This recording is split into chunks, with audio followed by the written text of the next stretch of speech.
Okay, the third ocean is the Indian Ocean. Indian Ocean is the world's third largest ocean.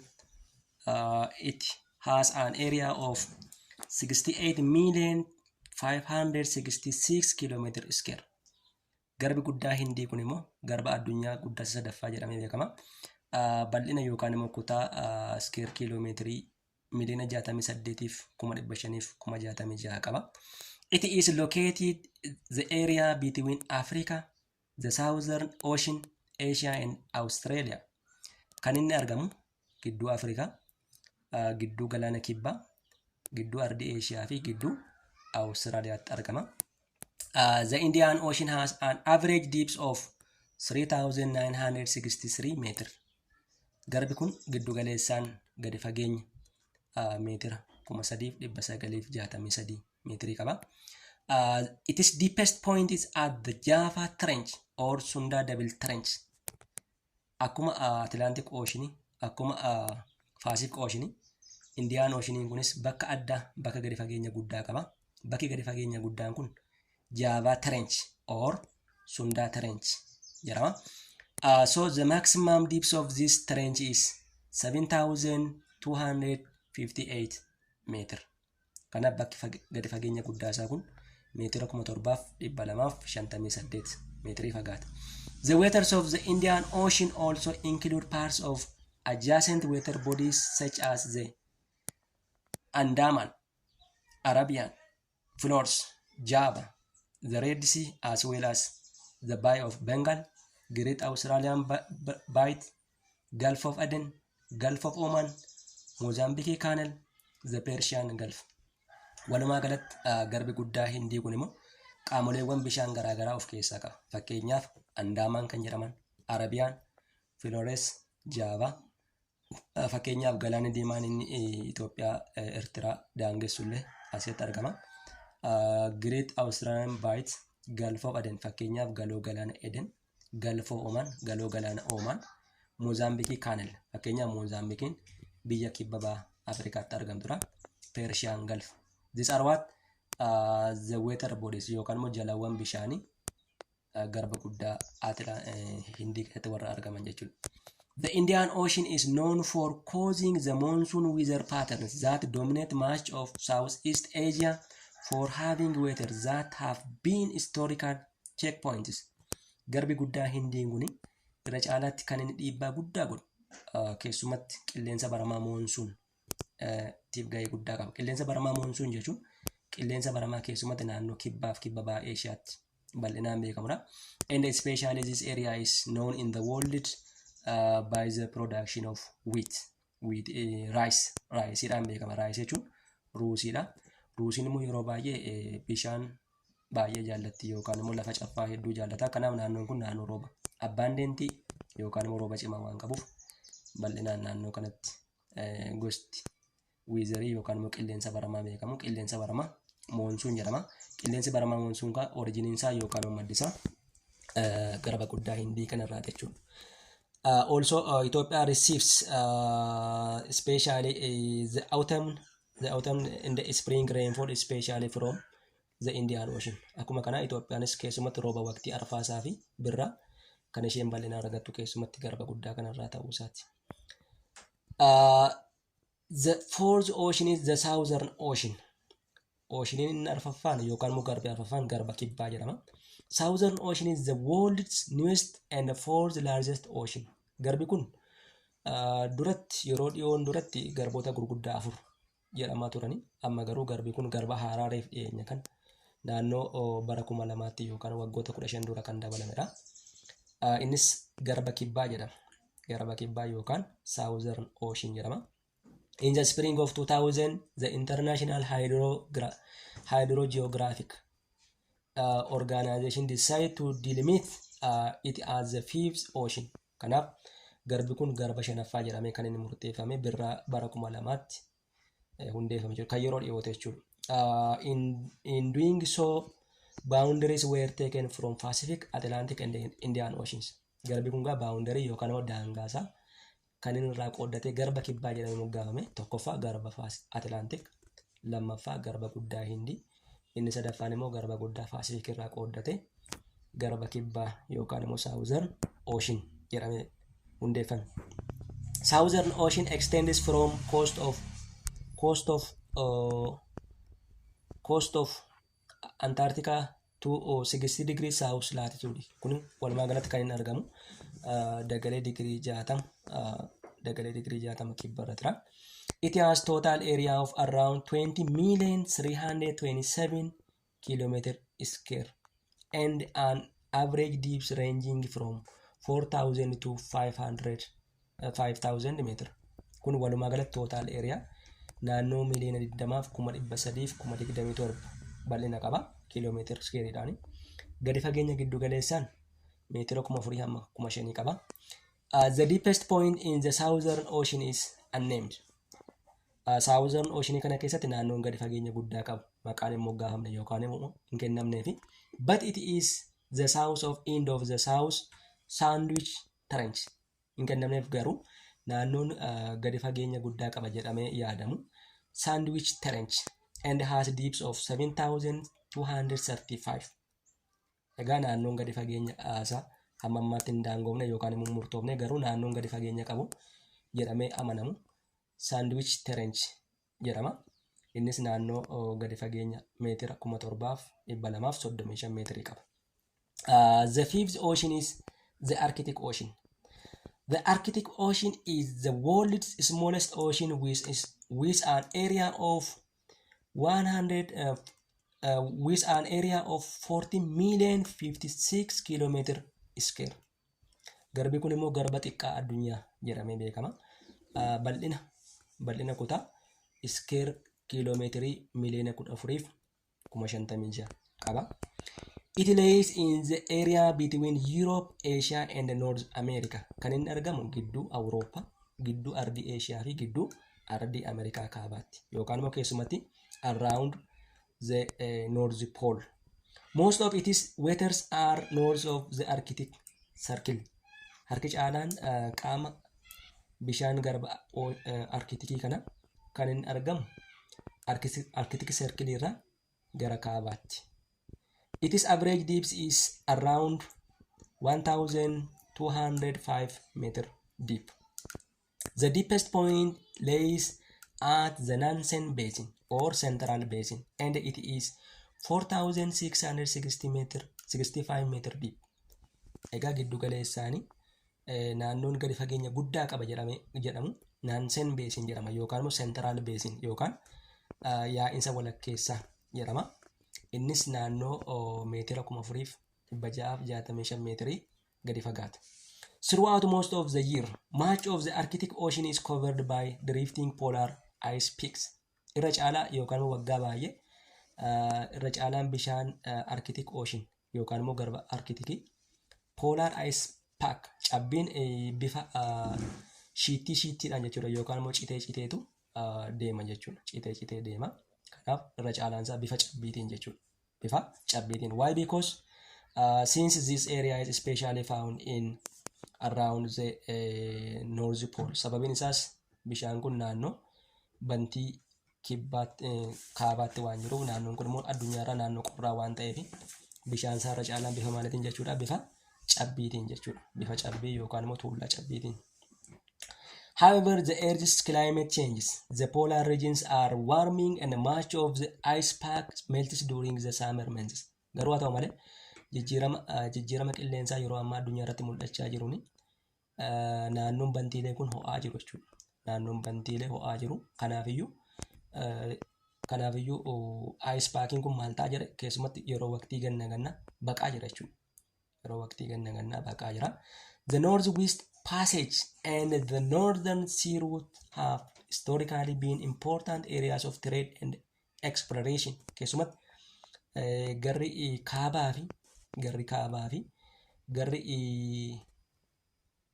kaabaa qaama bishaanii kana irra caalaatti kan inni tajaajilu tajaajila daldalaa fi tajaajila exploration yookaan immoo abuurraatiif hedduu tajaajila kennaa jira. The other one is the isa kana kunnu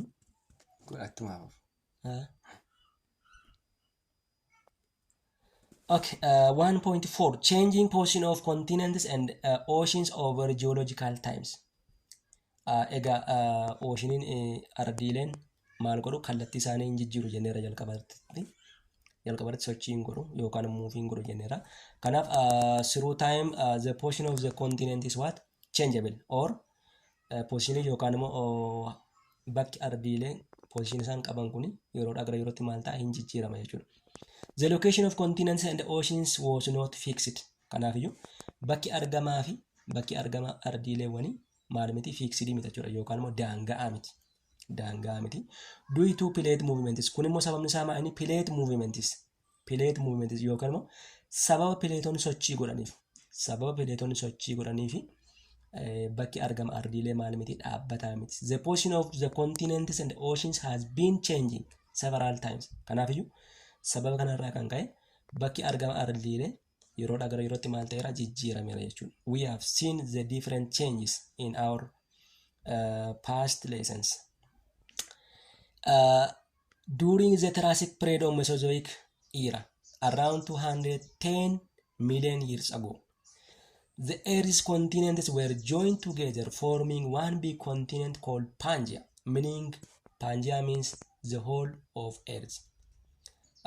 Fakkeenyaaf yeroo periodii Triassic periodiin kun era Mesozoic era periodii keessaa tokko.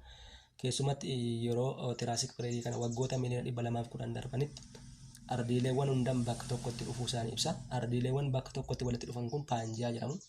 Pangaea jechuun immoo ardiileewwan hundaan bakka tokkotti jechuudha. Ardiileewwan torban yookaan immoo hunda isaanii bakka tokkotti jechuudha. Pangaea during this time was surrounded by one big water body called Pantalasu.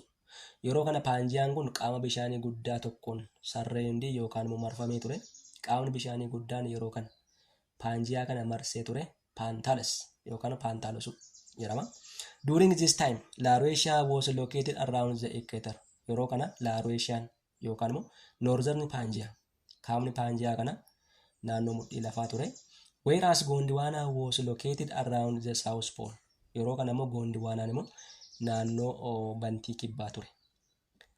Second, during the second stage in the late Triassic period, xumura Triassic period kana keessa around 180 million years ago, naannoo waggoota miliyoona 180 darbanii, Pangaea started cracking because of continental drift. Pangaeaan kun maal ta'uu jalqabee caccabuu jalqabee yookaan immoo diriirtii ta'uu jalqabee. Following the rifting of Pangaea, Pangaea kan hordofuudhaan yookaan immoo Pangaeaan kun rift gadi bu'uurraa ka'uudhaani Laurasia moved to what? The north. Laurasiaan gara kaabaatti muufii godhe yookaan immoo sochii godhe. Africa, South America, India and Arabia started moving to the north too. Ardiin Afrikaa, Amerikaan kibbaa, Indiyaa fi Arabiyaan isaan kun immoo isaanis walumaan gara kaabaatti sochii godhan yookaan muuvii godhan. Antarctica and Australia positioned around the South Pole. Yeroo kana Antarctica yookaan ardiin Antarctica fi ardiin Australia immoo naannoo bantii kibbaa yookaan immoo South Pole kallattiin isaanii akeekan yookaan immoo sochii godhan jechuudha. Following the cracking of Pangaea, the oceans flowed the rifted area between the continents. Kana hordofuudhaani Pangaea caccabe kana hordofuudhaani qaaman bishaanii immoo maal ta'anii gidduu isaanii yaa'an yookaan immoo bakki cabaan maaliin qabame? Qaama bishaaniin qabame jechuudha. During the late Cretaceous, during the late Cretaceous, 65 million years ago, the separation between Russia and North America increased.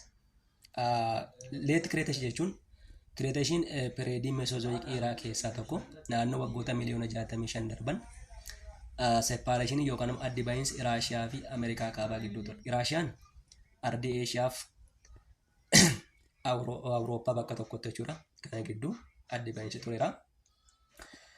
These two big continents positioned almost north of the Tropic of Cancer.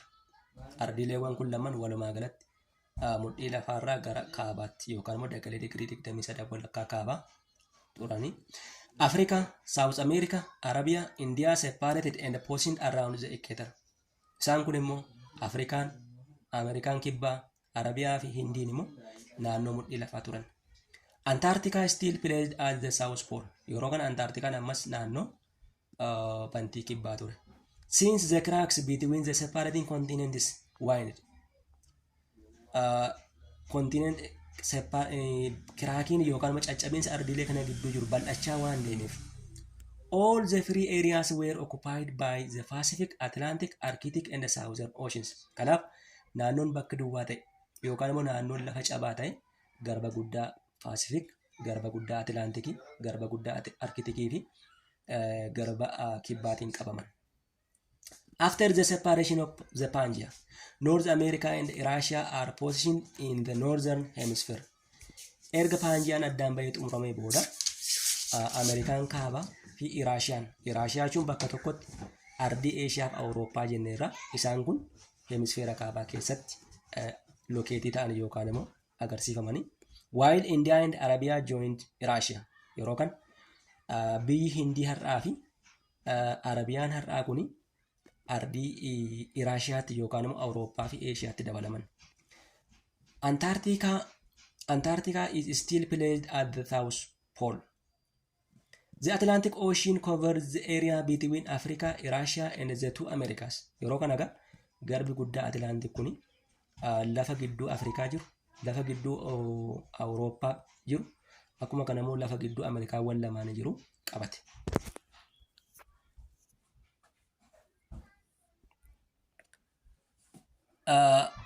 The Arctic Ocean covers the areas north of Arctic Circle, areas between North America and Europe and Asia. The Indian Ocean covers the area between Africa, the Southern Ocean, Asia and Australia. Ardiin garbi guddaa Hindii immoo lafa kiraakii Afrikaa gidduu jiru, galaana kibbaa gidduu jiru, Asia fi Australia gidduu jiru qabate. The Southern Ocean covered areas south of the Pacific, Atlantic and Indian Oceans and the coastal lands of Antarctica. Garbi kibbaa immoo lafa naannoo gidduu Pacific Ocean jiru, Atlantikii fi garba guddaa Hindii gidduu jiru darbee immoo lafa coastal jechuun qarqara jechuudha. Qarqara ardiilee jiru qabatee jechuudha. Today the 7 continents and the 5 oceans make up the earth. Yeroo har'aa kana ardiileewwan gurguddaa torbanii fi qaaman bishaanii yookaan immoo garbawwan gurguddaa 5tu ardiilee har'a jiran yookaan immoo dachee har'a jirtu ijaaran jechuudha. Most continents occupy areas north of the equator. Most continents occupy areas north of the equator, while oceans dominate the southern hemisphere. Ardiileewwan hedduun isaanii baay'een isaanii kan isaan argaman mudhii lafaarraa gara kaabaatti. Qaaman bishaanii hedduun isaanii immoo kan isaan doomineetii godhan yookaan immoo qabatanii hemisfeera kibbaatti. Kana jechuun hemisfeerri kaabaa yookaan mudhii lafaatii ol kan jiru hedduun isaa gogaa ta'udha yookaan immoo qaama dachee gogaadha. Hemisfeera kibbaatti immoo yookaan immoo qaamoleen mudhii lafaa gadi jiran irra caalaan isaanii immoo maal jechuudha? Qaama bishaaniitii jechuudha. Qaama 11ffaati. Next class. Okay, this one is all about unit 1 explanation and clarification. In next class, we will see geography grade 11 unit 2. We will see in next class. Kanaaf barannoon keenya boqonnaa tokko walumaa galatti kana irratti xumurra. Yaada komentii qabaattan nu kennaa share nu godhaa. Like subscribe nu godhaa. Galatooma. Thank you. Next class we will see in unit 2.